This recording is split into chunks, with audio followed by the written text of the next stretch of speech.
शांतिपुरा गांव की सुबह सूरज की किरणों और नदियों की लहरों की आवाज से होती थी। उन चिड़ियों की चहचहाहट एक मधुर ध्वनि पैदा करती थी। हर दिन की तरह लोग सुबह सुबह गांव के एक छोर पर नीम के पेड़ के नीचे बैठकर बातें कर रहे थे और कुछ लोग सिसकियां ले रहे थे। उसी गांव में एक डाकिया रहता था। देखने में तो वह मोटा हट्टा कट्टा था, पर वह उतना ही दयालु, मेहनती और सीधा साधा था। वह हर रोज अपनी साइकिल पर कुछ चिट्ठियां बैग में भरकर गांव-गांव घूमकर चिट्ठियां पहुंचाता था। एक दिन सुबह सुबह सूरज अभी निकला नहीं था और मोहन के घर में दिया जल चुका था। मोहन अपनी साइकिल के पहियों में तेल डाल रहा था। बेटा, नाश्ता तैयार हो गया है। साइकिल ठीक करने के बाद खा लेना। और सुनो, आज संभल के जाना। सुना है रास्तों में बड़ी हलचल है। ठीक है माँ, जैसा आप कहें। बस इसे तुरंत ठीक करके आता हूँ। आप तो जानती ही हैं, मेरी नौकरी डाक की सेवा है और डाक की सेवा मतलब भगवान की सेवा है। जिसका संदेश है उस तक तो पहुंचाना ही पड़ेगा। मोहन फिर साइकिल की चेन में तेल डालने के बाद खाना खाने बैठ जाता है। कैसा लगा बेटा आज का खाना? मैंने बड़े मन से आज खाना बनाया था। आज के ही दिन तेरे पापा का उस सड़क हादसे में देहांत हुआ था। खैर, तुझे खाना कैसा लगा वह बता। माँ, उस बात को बीते कितने साल हो गए, आज भी तुम उसी सदमे में हो। अब जो होना था सो तो हो गया। अब आगे देखते हैं कि हमें क्या करना है। और तुम चिंता क्यों करती हो? मैं हूं ना तुम्हारे पास। हाँ बेटा, छोड़ दिए सब। तू खाना खा। मैं थोड़ा ज्यादा ही भावुक हो गई थी। माँ की इन बातों को सुनकर मोहन अंदर ही अंदर टूट जाता है, लेकिन वह अपने आंसू गिरने नहीं देता। अगर उसने रोना शुरू किया होता तो माँ और भी ज्यादा भावुक हो जाती। चलो ठीक है माँ, मैं चलता हूँ, समय भी हो गया है। मोहन फिर अपनी साइकिल में पैडल मारता है और उसे तेजी से चलाते हुए पोस्ट ऑफिस की ओर निकल जाता है।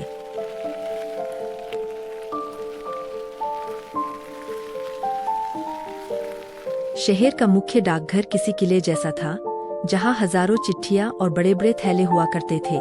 मोहन वहां का सबसे पुराना और भरोसेमंद डाकिया माना जाता था। वह एक एक चिट्ठी को सूंघकर बता सकता था कि उसमें खुशी है या गम। आज उसे एक खास रजिस्ट्री मिलती है जिसमें गांव के स्कूल के लिए सरकारी फंड का चेक आता है। और मोहन भाई, आज बड्डे फुर्तीले दिख रहे हो। क्या बात है? कोई खुशखबरी लाए हो क्या? अगर लाए हो तो हमें भी सुनाओ। नहीं नहीं श्यामू भाई, ऐसी कोई बात नहीं है। बस आज का दिन ही बड्डा फुर्तीला सा लग रहा है। आज तो मैं एकदम ताजा फ्रेश महसूस कर रहा हूं, बस इसलिए। अच्छा वो सब छोड़ो, आज कितनी चिट्ठियां आई हैं। जल्दी जल्दी लाओ, गांव वाले मेरा इंतजार कर रहे होंगे कि मैं कब चिट्ठियां लेकर आऊंगा। हाँ, आज तो बस यही सब है। अब जाओ और जल्दी से बांट आओ। फिर मोहन उन चिट्ठियों को बैग में भरकर गांव निकल जाता है।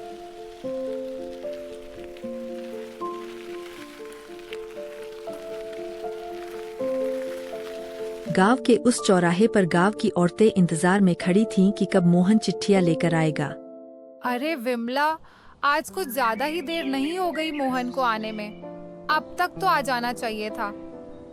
अरे राधा, सब्र रख, सब्र आता ही होगा। वैसे आज कुछ खास दिन है, लगता है तुम्हारे भैया ने कुछ बढ़िया ही भेजा होगा। अरे वो देखो, आ ही गया मोहन चिट्ठी वाला। फिर मोहन अपनी चिट्ठियों से भरा बैग लेकर उन औरतों के पास पहुंचता है। मोहन भाई, अरे जल्दी से मेरी चिट्ठी निकालो। पता नहीं क्या होगा, मुझे तो कुछ बढ़िया ही लग रहा है। जल्दी करो, जल्दी। अरे आराम से आराम से, मुझे 2 मिनट दीजिए आप लोग, मैं तुरंत आप सबकी चिट्ठियां निकाल देता हूँ। मोहन फिर उन सबकी चिट्ठियां निकालकर उन्हें देता है और फिर अपनी साइकिल में पैडल मारकर दूसरी जगह चिट्ठियां पहुंचाने चला जाता है।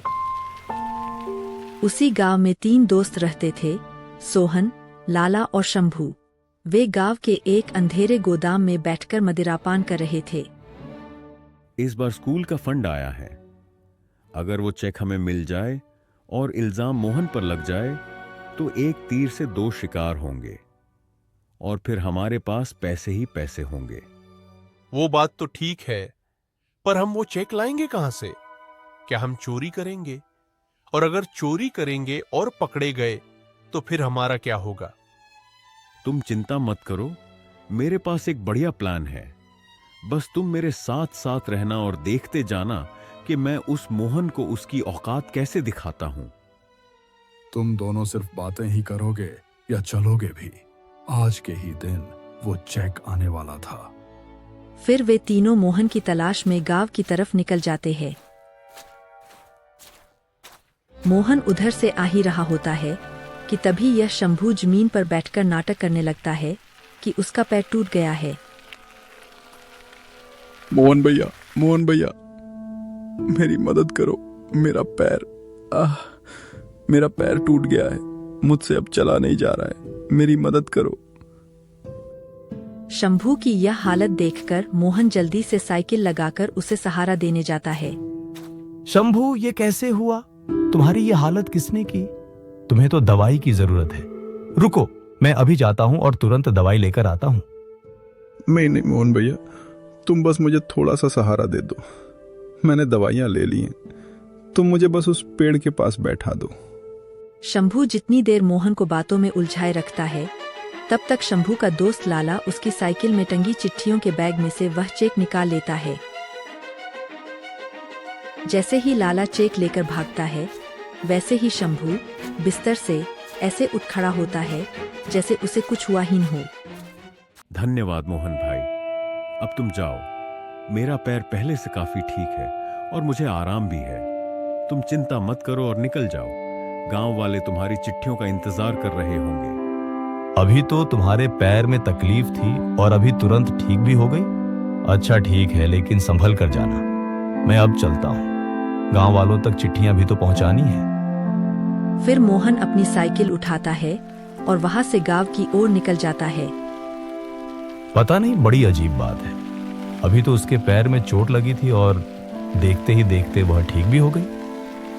खैर छोड़ो, मुझे क्या। मैं जल्दी जल्दी चलता हूं, आज पहले ही काफी देर हो गई है। अगली चिट्ठी गांव के मुखिया की थी। मोहन अपनी साइकिल तेजी से चलाते हुए मुखिया जी के घर पहुंचता है। जैसे ही वह बैग में हाथ डालता है, उसके होश उड़ जाते हैं और उसके चेहरे पर 12 बज जाते हैं। चेक कहाँ गया? इसी बैग में तो था। अचानक कहाँ चला गया? वह पीला लिफाफा कहाँ गया? वह पागलों की तरह अपनी साइकिल के आसपास जमीन पर ढूंढता है। उसे एहसास होता है कि कुछ बहुत गलत हुआ है। क्या हुआ मोहन? बहुत देर से देख रहा हूँ, बड़े परेशान परेशान से लग रहे हो। कुछ घूम गया है क्या? अरे मुझे भी तो बताओ, शायद मैं तुम्हारी कुछ मदद कर सकूं। मुखिया जी, वो जो चेक था वो तो मिल ही नहीं रहा है। जो फंड आने वाला था, लगता है वो कहीं गुम हो गया है। ये क्या बोल रहे हो मोहन? तुम्हारा दिमाग तो ठीक है ना? उस चेक की रकम तुम्हें अच्छे से मालूम है ना? जल्दी से उसे ढूंढो, नहीं तो आज तुम्हारी खैर नहीं। मुखिया जी, मुझे माफ कर दीजिए। भला मैं उस चेक को लेकर क्या करूंगा? मुझे माफ कर दीजिए मुखिया जी, मुझे थोड़े दिनों का समय दीजिए, मैं उस चेक को ढूंढ लूंगा। मैं तुम्हें कल तक की मोहलत देता हूँ। अगर तुमने कल तक वह चेक नहीं ढूंढा तो परसों सुबह मैं पंचायत बैठा दूंगा और फिर तो तुम जानते ही हो कि आगे क्या होगा। ठीक है मुखिया जी, कल तक का समय देने के लिए आपका बहुत बहुत धन्यवाद। फिर मोहन वहां से अपने घर आ जाता है। शाम होते होते यह खबर गांव में आग की तरह फैल जाती है कि सरकारी फंड का चेक गायब है। सोहन खुद चिल्ला चिल्लाकर सबको बताता है। अरे दीनू भाई, तुम जानते हो, सरकारी स्कूल का जो फंड आने वाला था उसका चेक चोरी हो गया है। मुझे तो लगता है चेक तो मोहन के पास था, अब वो कह रहा है कि गायब हो गया। दाल में कुछ काला है, कहीं उसने खुद ही तो कुछ गड़बड़ नहीं की? हो सकता है, पर वह मोहन तो सीधा साधा व्यक्ति है। भला वह ऐसा क्यों करेगा? तुम नहीं जानते, अब पैसों के मामले में किसी पर भरोसा नहीं किया जा सकता। पैसों से तो अच्छे अच्छे व्यक्ति की नीयत बदल जाती है। हाँ देखो, अब तो मुखिया जी ही कुछ उपाय लगाएंगे। सब कुछ तो उन्हीं के हाथ में है। ये सब बातें कर ही रहे होते हैं कि मोहन उधर से सब्जियां लेने बाजार आता है। देखो देखो, आ गया चोर डाकिया। इसने तो बच्चों तक का भविष्य चोरी कर लिया। इसने तो वह चेक ही चुरा लिया जिससे गांव में स्कूल बनता और बच्चों का भविष्य सुधरता। देखो इस चोर को। शंभू, ये तुम क्या बोले जा रहे हो? तुम्हारा दिमाग तो ठिकाने पर है ना? मैंने कोई चोरी नहीं की है। वह चेक बस गुम हो गया है और मैं उसे ढूंढ कर ही रहूंगा। अकद्द देख रहे हो भाइयों, एक तो चोरी करता है, ऊपर से इतनी अकद। ये सारी अकद्द कल पंचायत में निकल जाएगी। मोहन वहां से बिना सब्जियां लिए हुए ही घर लौट जाता है। उसके कानों में शंभू के शब्द कांटों की तरह चुभ रहे थे। आखिर वह चेक गया कहां? मैंने तो उसे पोस्ट ऑफिस से उठाया, फिर उसे बैग में रखा और फिर मैं चिट्ठियां बांटने निकल गया। कहीं वह गिर तो नहीं गया? नहीं नहीं, इतने सालों में मुझसे एक चिट्ठी तक नहीं गिरी, तो यह कैसे गिर सकता है?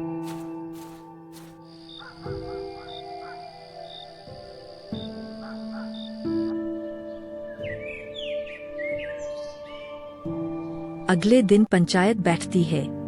वहां गांव के मुखिया और कुछ बड़े बुजुर्ग भी उपस्थित थे। वहीं वे तीनों दोस्त भी आए हुए थे और एक तरफ निर्दोष मोहन अपराधी की तरह खामोश खड़ा था। मोहन, तेरे खानदान ने पीढ़ियों से इस गांव की सेवा की है, इसलिए हम तुझे सीधा पुलिस के हवाले नहीं कर रहे। अभी भी वक्त है, सच उगल दे, शायद हम तेरी सजा में कुछ कमी कर दें। मुखिया जी, मेरी बात मानिए, मैंने चोरी नहीं की है। वह चेक पता नहीं कहां चला गया। मेरी आत्मा गवाह है, मैंने चोरी नहीं की। मुखिया जी, इसकी बातों में मत आइए। यह सिर्फ शराफत का ढोंग कर रहा है। चेक इसी के पास थी। अगर इसने चोरी नहीं की तो और किसने की? हाँ हाँ, इसी ने चोरी की होगी। चेहरा तो देखो कितना मासूम है और हरकतें चोरों वाली। इसे छोड़िएगा मत मुखिया जी, इसे सख्त से सख्त सजा दीजिए। सुनो मोहन, मैं तुम्हारी यह साइकिल जब्त कर रहा हूँ। जब तक तुम वह चेक लाकर नहीं दोगे, तब तक तुम्हारी यह साइकिल तुम्हें नहीं मिलेगी। नहीं नहीं मुखिया जी, ऐसा मत कीजिए। मैंने चोरी नहीं की है। मेरी बात का यकीन मानिए। मेरी साइकिल जब्त मत कीजिए। अगर आप इसे ले लेंगे तो मैं काम पर कैसे जाऊंगा? अगर मैं काम पर नहीं गया तो मेरी नौकरी चली जाएगी। मुखिया जी, मुंह गरीब पर रहम खाइए, ऐसा अनर्थ मत कीजिए। हाँ मुखिया जी, इसे ठीक करने का यही सही तरीका है। जब इसकी नौकरी पर आंच आएगी और पेट पर लात पड़ेगी, तब ये खुद अपनी चोरी कबूल कर लेगा। ऐसे लोग प्यार की भाषा नहीं समझते।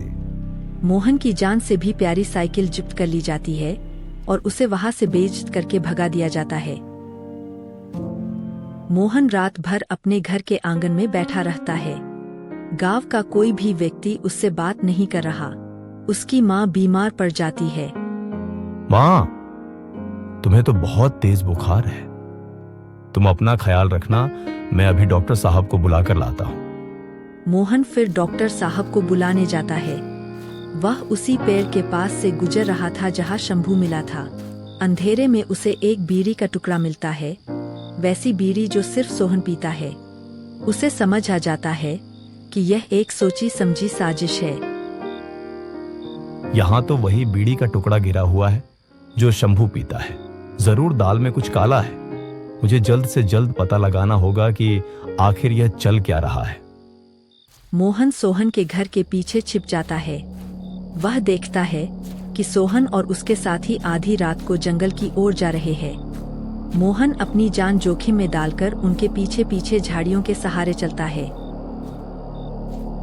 वे तीनों जंगल में एक पुरानी गुफा में पहुंचते हैं। वहां सोहन और लाला चेक को कैश कराने की योजना बना रहे हैं। कल शहर जाकर इस चेक को जाली साइन से बुना लेंगे। साला वो डाकिया। मोहन तो अब गांव छोड़कर भागने वाला है। बड़ा ईमानदार बना फिरता था, अब उसका दिमाग ठिकाने पर आया होगा। लेकिन कल सुबह पहली ट्रेन से ही हमें निकलना होगा, वरना पकड़े भी जा सकते हैं। और अब इस गांव में रुकना भी खतरे से खाली नहीं है। मोहन यह सब सुन लेता है और अपने छोटे से कैमरे वाले फोन से वीडियो बना लेता है। अचानक मोहन का पैर एक सूखी लकड़ी पर पड़ता है। कौन है वहां? अरे जल्दी चलो, लगता है कोई हमारी बात छुपकर सुन रहा था। जल्दी चलो, उसे पकड़ दो। वे मोहन को देख लेते हैं। मोहन जान बचाकर दौड़ता है और पीछे सोहन के गुंडे हाथ में शराब की बोतलें लिए भाग रहे हैं, इस इरादे से कि अगर मोहन पकड़ा गया तो उसका वही काम तमाम कर देंगे। मोहन एक ऊंची पहाड़ी से नीचे नदी में कूद जाता है। सबको लगता है वह मर गया। अरे भागो, इसने तो आत्महत्या कर ली। कहीं हमारे ऊपर इल्जाम ना आ जाए, भागो यहां से।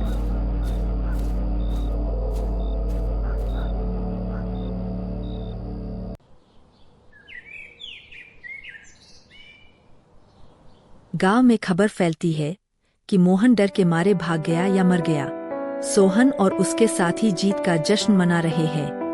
पंचायत दोबारा बैठती है ताकि मोहन को भगोड़ा घोषित किया जा सके। मुखिया जी, मैंने तो आपसे पहले ही कहा था कि वो मोहन ही चोर है। उसी ने चोरी की है। अब न जाने कहां गायब हो गया है। मुझे तो पूरा यकीन है कि वो चेक के सारे पैसे निकलवा कर कहीं ऐश करने भाग गया होगा। तभी पंचायत के बीचों बीच मोहन पहुंचता है, पूरी तरह भीगा हुआ, खून से लथपथ, लेकिन आंखों में अंगारे लिए। उसके हाथ में वही मोबाइल है जिसमें कल की सारी करतूतें रिकॉर्ड हुई थीं। ये लीजिए मुखिया जी, आज ये डाकिया चिट्ठी लेकर नहीं बल्कि सच की गवाही लेकर आया है। इस मोबाइल में कैद है कल की सारी सच्चाई, अपनी आंखों से देख लीजिए। फिर मुखिया जी उस मोबाइल को हाथ में लेते हैं और बड़ी गहराई से वो कल वाली वीडियो देखने लगते हैं। जैसे जैसे वीडियो आगे बढ़ती है, मुखिया जी के चेहरे के हाव भाव बदलने लगते हैं। मेरा आदेश है कि शुभम को इस गांव में एक पल भी न रहने दिया जाए। धक्के मारकर निकालो इस धोखेबाज चोर को यहाँ से। इसके जैसे इंसान की सूरत देखना भी मुझे कतई पसंद नहीं है। भाग यहाँ से, वरना मेरा हाथ उठ जाएगा। फिर क्या था, देखते ही देखते शुभम और उसके यार दोस्तों को धक्के मार मार कर गांव से बाहर खदेड़ दिया गया। मोहन बेटा, मुझे तो कुछ समझ ही नहीं आ रहा कि मैं किस मुंह से तुमसे माफी मांगूं। हमने तुझ पर पत्थर फेंके, पर तूने हमारे बच्चों का भविष्य बचा लिया। हमें माफ कर दे बेटा, हम अपनी ही आंखों पर पट्टी बांध बैठे थे। नहीं नहीं मुखिया जी, आप क्यों माफी मांग रहे हैं? आप तो मेरे बाबा की उम्र के हैं। आपकी जगह कोई और भी होता तो उसे भी वही सच लगता जो उसे दिखाया जा रहा था। आप बस अपना आशीर्वाद मुझ पर बनाए रखें। फिर सब कुछ पहले जैसा ठीक हो गया।